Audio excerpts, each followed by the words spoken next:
Hello, and welcome to another episode of Inspiring Women Leaders. Today, I'm really excited to welcome to the show my friend and fellow physician coach, Dr. Emelia Beakey, DO. Emelia is an incredible person. She's a specialist in neuromuscular skeletal medicine and osteopathic manipulative medicine, nurturing health and empowering patients to realize their amazing inherent capacity. Dr. Beakey founded This Osteopathic Life to expand the understanding and application of osteopathic philosophy beyond the clinical setting, ultimately serving as guiding principles for a cultural revolution grounded in love and humanity. Dr. Beakey is a leader of coaches and a coach of leaders, serving as chair of coaching for the American Medical Women's Association Ignite program, and is the founder of Coaching for Institutions, Bringing Health to Medicine. She specializes in design and facilitation of coaching programs for physicians at all stages of education, training, and practice, helping them unleash their inner potential to develop immunity to burnout and find success in any situation. I think it's fair to say that Dr. Beakey is definitely leading the way with inspiration. So without further ado, let's meet Dr. Emelia Beakey. Welcome to the show, Emelia. Thank you so much for agreeing to come on and speak to the show's audience. Well, thank you for having me. Thank you for creating this space. No, my pleasure. I mean, it's there for brilliant people like yourself to come on and share your journey and the tips and tricks that you've learned along the way with our audience. So really, really appreciative of you coming. So let's just start. Obviously, I've just read your introduction, but let's kind of like humanize it a little bit. So in your own words, would you like to tell the audience a bit more about yourself, including what your current work roles are and what leadership positions you currently hold or have held in the past, please? Yeah, absolutely. So as you said, osteopathic medicine has been my clinical space. And as soon as I found out about DOs, that just seemed like the right place to be talking about health, focusing on what is right with patients. And actually holding that thread made me feel a little bit uncomfortable in the clinical space because we often are expected to give diagnoses, tell people what's wrong with them, and offer solutions, and we're often credited with the ones that are fixing them. And I was quite uncomfortable with that. And it wasn't until I arrived in my first coach training space and they said, okay, your job here is not to tell people what's wrong with them, you help them see what's right with them and that they have the answers. And I thought, thank goodness, because this is how I have been practicing medicine, and I found that space, and how can I now bring these worlds together? And that happened to coincide with the start of the pandemic and the shuttering of my clinical practice due to a PPE preservation order. And I thought, all right, if there was ever a moment, if there was ever a universal nudge or kind of a kick, this was the time to give it a go. And so I put together curriculum writing and I ran a small group coaching program for physicians all across the country. And it was beautiful. And physicians of all specialties came together and shared their experiences. I thought, all right, this is fantastic. And I've also often held this idea that we have to change everything, schools and food and medicine, and how to bring this to a larger level. And that's where Coaching for Institutions came in. And it really started as a grassroots effort, and it's expanded to, as you mentioned in the intro, reach physicians at all stages of education, training, and practice, also associate clinicians who are working in healthcare professionals, to be in that space and say, what can we do as individuals, and how can we hold systems accountable to do this? And my leadership work was really in the clinical space as a medical director, as a residency program director, and then moving on toward national boards. I was an osteopathic health policy fellow also during the pandemic, which is an interesting time to be there, trying to just learn as much as I could about what is needed and how I could play a role. And what I see is I have the unique vantage point of seeing the big picture and being able to manage small details. And I continue to look for those spaces where it opens up for me to be a worthy participant in that leadership. Thank you. Thank you. You're also, as Dr. Una, our mutual friend, calls you, what's her term for you? You're like the master collaborator or something like that, the master networker. What is the? Yes, master collaborator. So in Operating Business School, that was an award given to me. And it's one of those things where collaboration, if I depict my kind of top three principles, that would be at the top of it. Revolution and inspiring. Those are kind of the other three in a coaching program I had to bring forward for myself. And seeing what other people are doing, helping them find the ways to express their strengths really does, if you look at that quote, make me come alive. And that is the work that really keeps me going. And so in Coaching for Institutions, I love creating the programs for their participants, but I think I love creating them just as much for my physician coach colleagues to participate in them and be able to bring forward their unique genius and brilliance and see that kind of catalyze and really be part of the revolution. So putting those pieces together, hearing from an institution what they need and want from the administration, being able to translate that, hearing from the physician participants, and then knowing what the coaches have to offer and synthesizing that really is a dream come true for me. So that award really meant a lot to me from, like you said, our friend, mentor, idol sometimes, Dr. Una. That was a grand moment last fall. Well, thank you for going into that. And the reason for bringing it up was really just to, and you've mentioned it for me really, but when you said you're a leader of coaches, it's so accurate, and because you talked about the great work that Coaching for Institutions does for the physicians and physicians assistants, and kind of branching out now. But I see it from a physician coach's perspective as well, because we met through the EntreMD Business School, and you just gave me all of my chances. You started me off as a proper coach for physicians and a proper leadership coach. You really did. I really credit you with that. At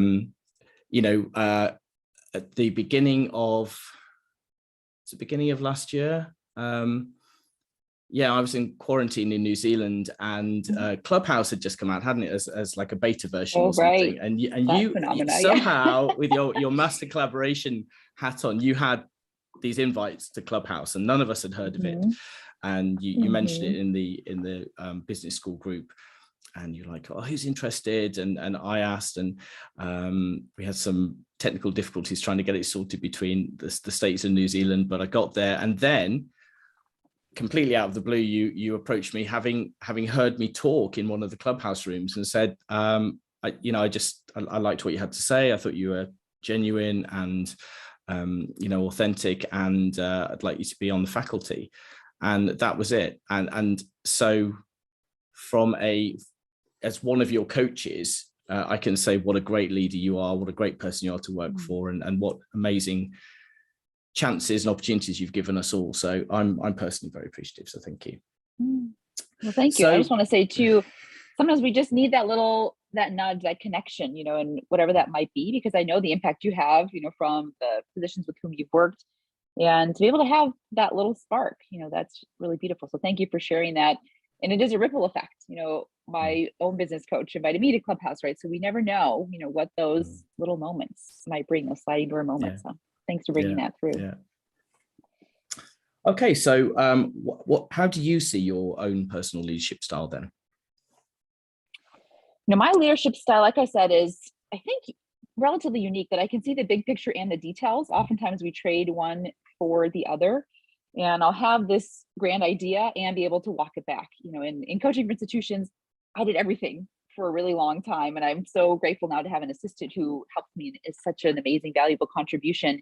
But I think also important for me to have done that piece. And so I'm not afraid. I often think of that show, it's like the secret undercover boss, where they come in, and they want to see all the inner workings. I think it's important to know all that goes into forming a business and forming a program and leadership at an institutional level.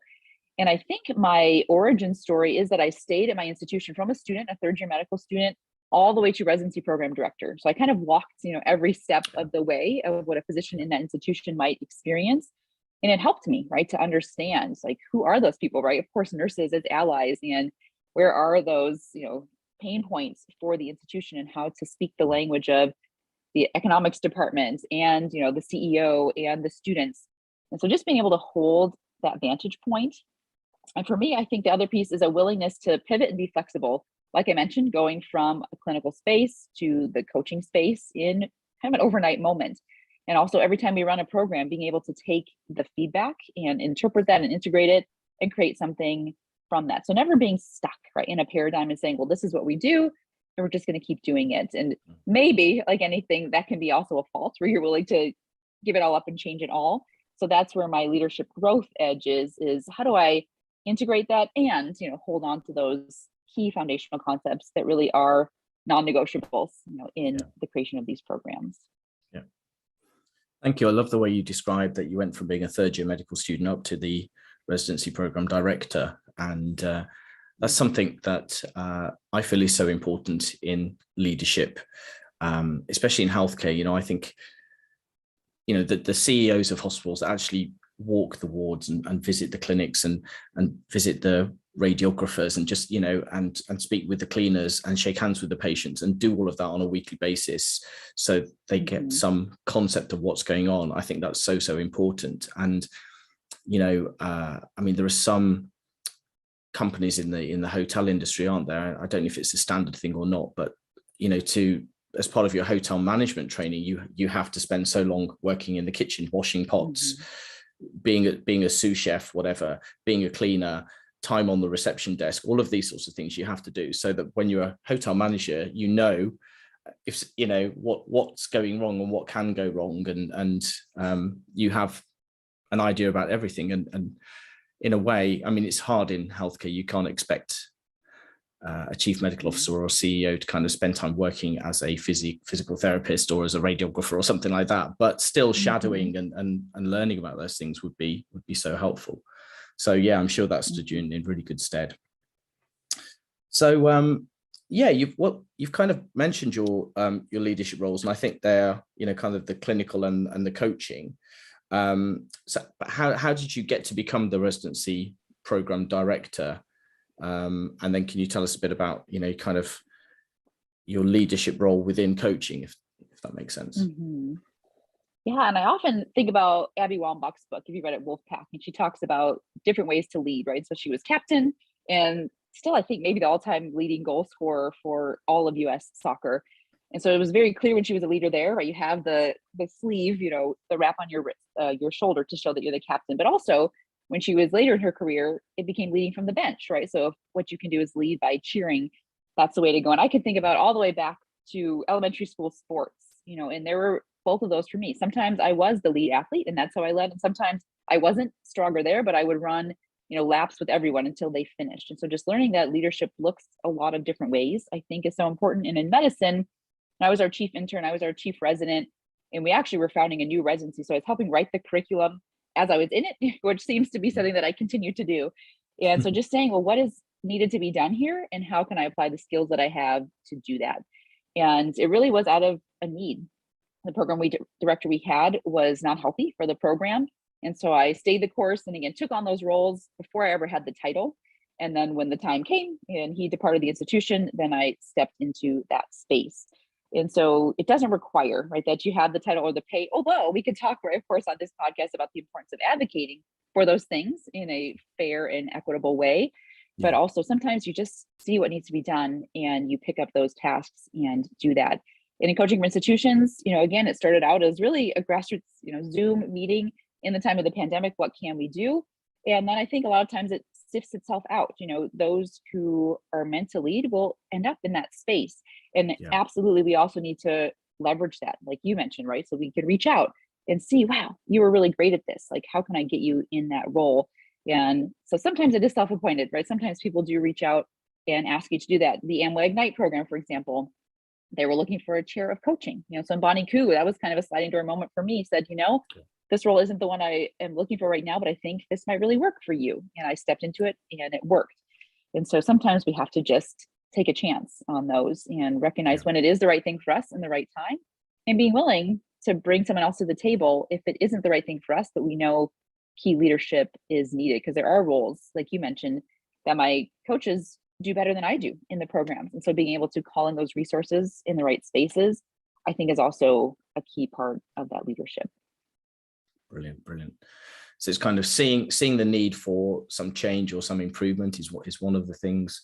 It's knowing when you've got the human resources that have the potential and giving them the opportunity is the other thing.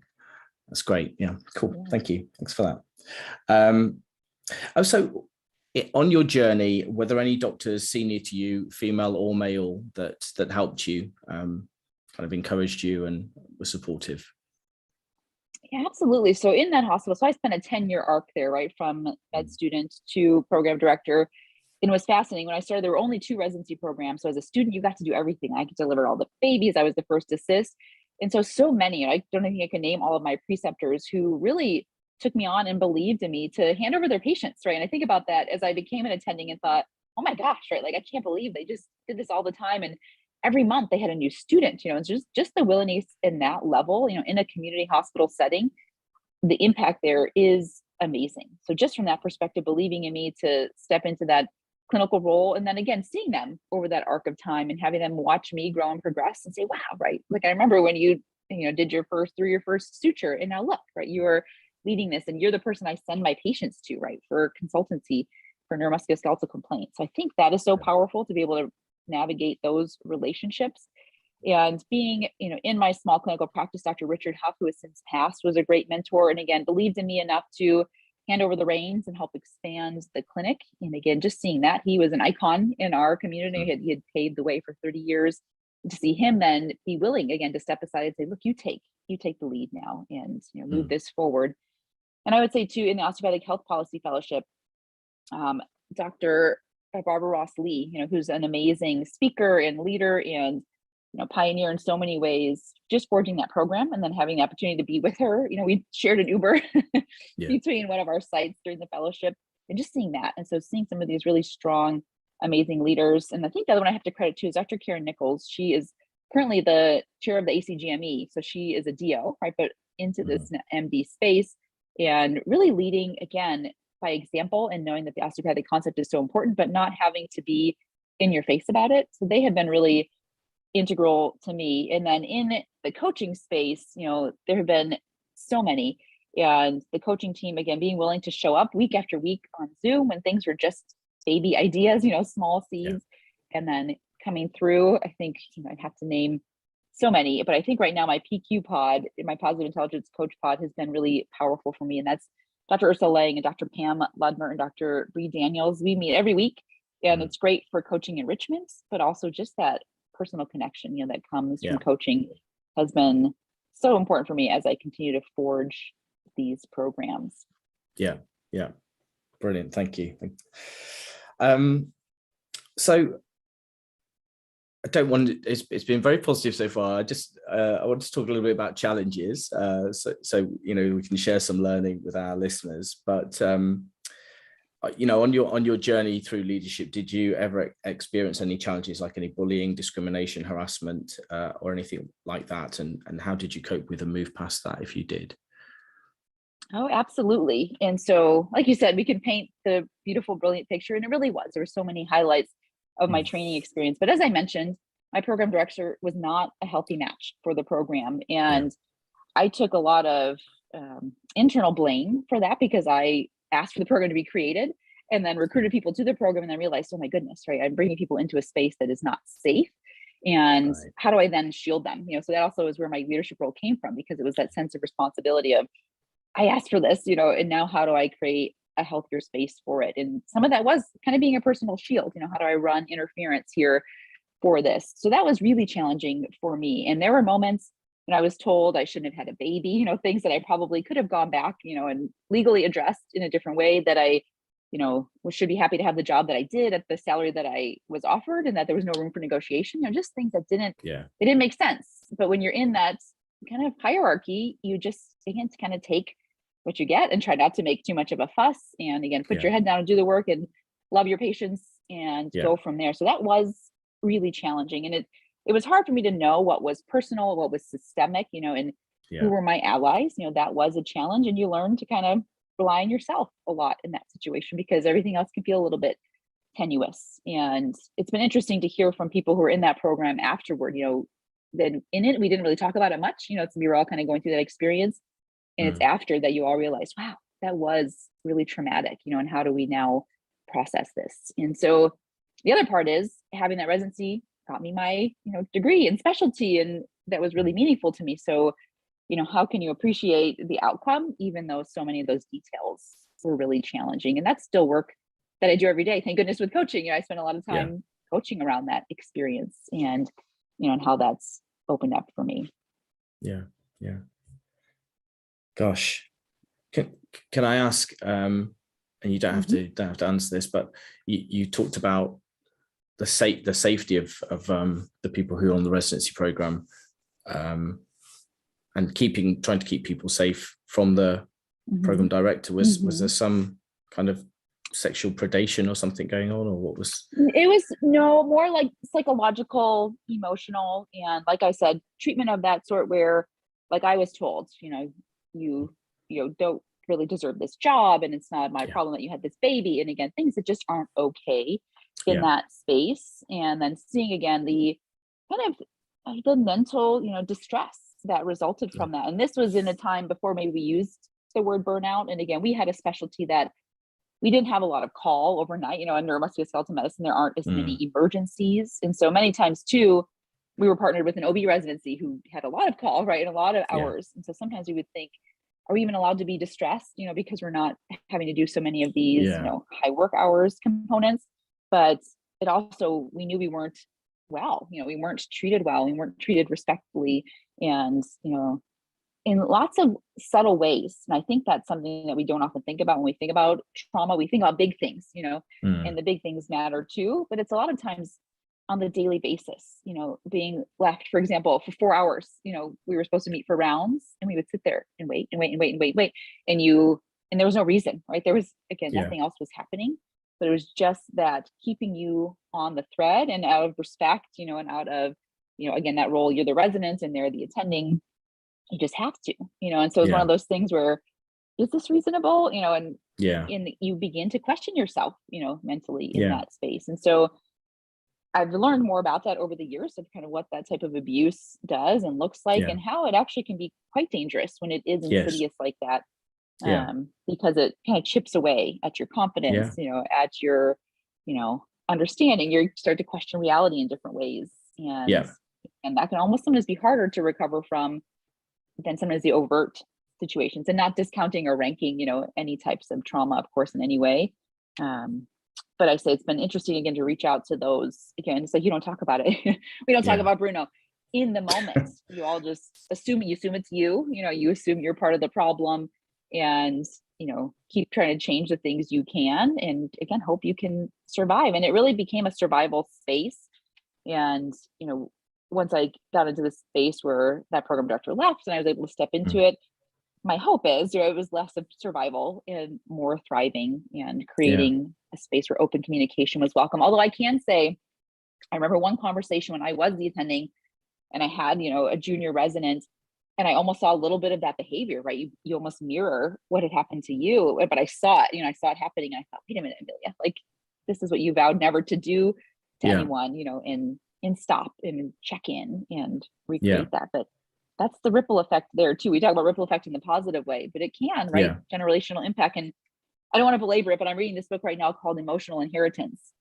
And it's talking about generational trauma, right? And the radioactive effect of trauma, right? So even if it doesn't happen to you directly, right, it can transmit in those ways. And I think we have that in medicine, right? While we might not be, talking about our grandfather directly, but it's like that grandfather tier in the practice of medicine, and generationally, I think that's what we're doing. And I know that's a big piece of your work. And so how can we interrupt some of that? And the first step is, I think, recognizing it. Oh, right, I'm acting out of a trauma response here. And I do have to consciously identify that and shift my own behavior. Yeah. I mean, you talk about the effect of these situations kind of chipping away at your confidence, but the invisible effects of what was essentially workplace bullying, gaslighting, and other types of workplace bullying by the sounds of it.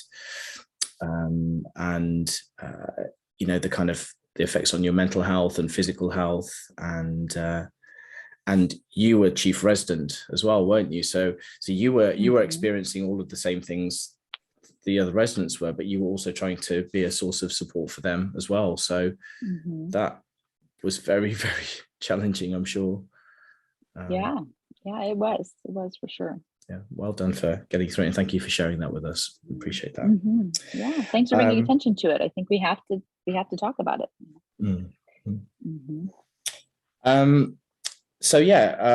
Well, thank you for that advice around kind of how to get past these kinds of workplace challenges. Do you have any other advice for our listeners on how to become strong and kind leaders? Because I would say you are a strong and kind leader. Absolutely. I think that self-trust piece, and again, knowing that it's a work in progress. I mentioned integrating feedback is one of my strengths, but still, when I get a mid-program survey, I think throw the whole thing out, right? Like trash the whole program. Everyone hates it. And it could be from one comment, so we're still subject to our human brain and human emotional response, right? You might have 10 comments that say, this is great, change my life. And you get one that says, I wouldn't recommend this to a colleague. And you think, well, the whole thing's terrible. So I think letting yourself, have that full human experience is okay. And then you take a breath and you come back to it and say, great, what can I learn from this? And so I think strong and kind leadership is a lot of listening, and it is listening to others, but it is also listening to yourself. So again, I had some sense, right, and intuition that this was not right, this was not okay, but I stuffed it down, right? Like, again, don't make a fuss. Maybe it is, again, we get paid well as physicians. Maybe I should just be happy with this job. So don't ignore that intuition, right? So finding that way to balance. Can I listen to what others are telling me? And, right, can I tune in? Because that wisdom, it is there, right? That opening part of the bio, like helping patients see their amazing inherent capacity. That's us too, right? Because we're patients at some point in our lives. So tuning in to that, I think, is so important. And being able to bring those together, I think strong and kind leadership really comes from that. A willingness to know that your experience can coexist with mine and they don't have to be the same. And I can listen to both of those and learn from them. Yeah. No, that's great. And as well as trusting yourself, a lot of people, they do doubt themselves because they don't sort of share their thoughts. They think it's their paranoia or their kind of inner critic, or but it's their fault, whatever. And that if they actually open up and speak to people in similar situations, they will find that everyone is going through the same kind of thing. So it's not that's a way of kind of coping with being gaslit, I think. No, thank you. Thanks for that. Okay, so what would be your take-home leadership messages for our listeners? So I think identifying what do you want and need, right? So trusting that of yourself and seeing that in the world. You might think in your hospital, in your clinical practice, in your organization, in your region, what do we need here? What am I hearing from myself? And again, from others. It might be your colleagues, it might be your neighbors, it might be your fellow parents, and trusting that you have the capacity to help bring that forward and that you don't have to do all of it, right? So saying, what is the change that's needed here? And what are the skills that I have? And what can I do today to help move that forward? And so like this, right? It might be launching this podcast, right? And drawing attention to the challenges in the workspace and the inspirational women leaders that are making shifts with that. And there too, you're leveraging your platform and your privilege to bring others forward and give a voice and shine a light. And that's really beautiful. So again, you don't have to do it all. You can show what's being done and you can partner with that, right? So don't be afraid to say too, hey, this is great, right? Seeing something that's already a solution, how can I support that? And it might be directly being a part of it, or it might simply be, again, showing people, look, this already exists, right? We have the solution. We just aren't noticing that it exists here. So I think the best ways to lead are, again, to notice, master noticers we always talk about in our program, and to trust that you can make a contribution, again, whether that's directly, whether it's in partnership, whether it's in leveraging your position of power, and take that next step, right? Begin by beginning. Like you said, it's launch day, right? When we're recording this, and that's amazing, right? There's always that beginning moment, and trust that that first step is so valuable, even if it isn't the finish line, right? And I get caught up there too. I was a longtime triathlete, and we get sometimes so caught up in the finishing that we underestimate the process. So take that through as well. Yeah. So enjoying the journey as well, not being too eager to get to the destination. Because we might not see the ultimate change we want, in a reasonable time frame. So it's not in our lifetime, right? And that's also being willing to put in the work to not reap the direct benefit, to know, right, it's worth this investment for the return that might come well beyond my time in this space. No, that's very true. Thank you. Okay, so what projects are you currently excited to be working on that you'd like to share with our listeners? Yeah, so we continue to expand our programs through Coaching for Institutions. So we have a 12-week flagship CV program, and just seeing that in lots of different spaces. We have recurrent cohorts coming through, and that's always available. I've been involved in some pilot programs, and we're going through the results right now. So I'm excited to really see, more data-driven impact on those, so we can make it known and bring that forward. I've been a little bit of a dormant stage for personal reasons, and I'm beginning to come back onto the speaker circuit. So I'll be at the RISE conference with the Mayo Clinic in July, and I'll be part of the Women in Medicine Summit in September. So I'm looking forward to those and continue expanding these coaching relationships. So the Institute for Physician Wellness Physician Coaching Summit in the fall, and of course, the EntreMD Business School, we have our annual retreat, and that's such an amazing incubator space for ideas and just positive energy and good relationships. So I'm looking forward to re-emerging there and partnering that alongside keeping up with my 3 kiddos, which is its own extravaganza. This week we have 4 performances in 3 Wow. days. So it's an amazing magical time, and you feel like you live kind of a week in a day, but it's a season. So I'm embracing it fully. Oh, fantastic. Oh, so yeah, loads of great conferences and things to look forward to, and new programs that are coming along the way. Thank you. That's great.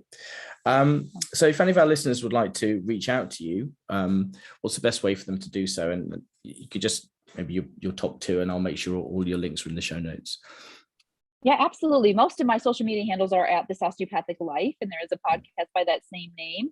And then coachingforinstitutions.com, and you can visit that website and reach out and find about the work we're doing. Brilliant. Thank you. So finally, do you have any closing words you'd like to share with the listeners?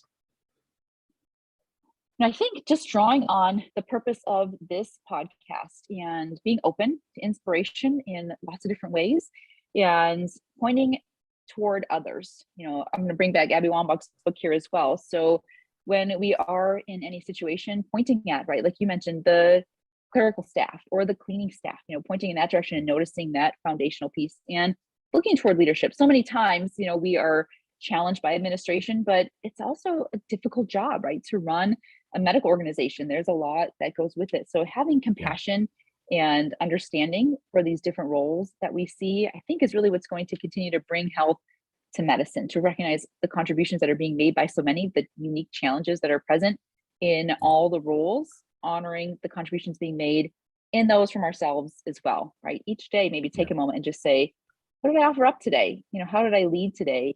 And let yourself see that it can look lots of different ways, and you can still take credit for that. Yeah. Very, very true. There are always things when you kind of, if you keep a journal at the end of the day, there are always things that you can write down that went well, aren't there? And it's very easy to ponder on the negative things, but the positive things usually outweigh them. And